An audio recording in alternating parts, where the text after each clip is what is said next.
ভাই, আপনার মুখে কি কালো কালো দাগ? সে দাগগুলা কি যাচ্ছে না? অতি শীঘ্রই এখন হাদিসটা শোনার পর যে চলে যেতে পারে, কারণ আমার প্রিয় নবীজি হাদিসে বলে যে আমার একটি হাদিস শুনলো অন্যের কাছে পৌঁছালো, তার মুখ নূরের মতো উজ্জ্বল করে দেওয়া হলো। সুবহানাল্লাহ। সুবহানাল্লাহ। এর মতো নিয়ামত আর কি হতে পারে? হয়তো আপনি জানেন না, তাহলে শুনেন। আমার প্রিয় নবীজি বলে এক ওয়াক্ত নামাজে 50 ওয়াক্ত নামাজের সওয়াব। সুবহানাল্লাহ।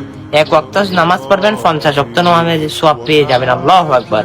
অবশ্যই নামাজের দাওয়াত তো সকল মানুষকে আমি দিয়ে থাকি।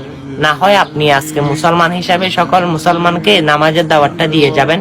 কেউ যদি এক ওয়াক্ত নামাজও পড়ে, সে যে সওয়াব পাবে আপনি শেয়ার করার পর তাকে নামাজের দাওয়াত দিয়েছেন, সমান নেকির অধিকারী আপনিও হবেন। হ্যাঁ, এখনো কি বসে থাকবেন? এটা আপনার জন্য হাসরে যাওয়ার জন্য আর আল্লাহর ফুলসিরাতে এবং জান্নাতে ওঠার জন্য, পার হওয়ার জন্য এটাই যথেষ্ট। তাই নামাজের দাওয়াতটা অতি শীঘ্র পৌঁছে দিন। আমিন। আমিন।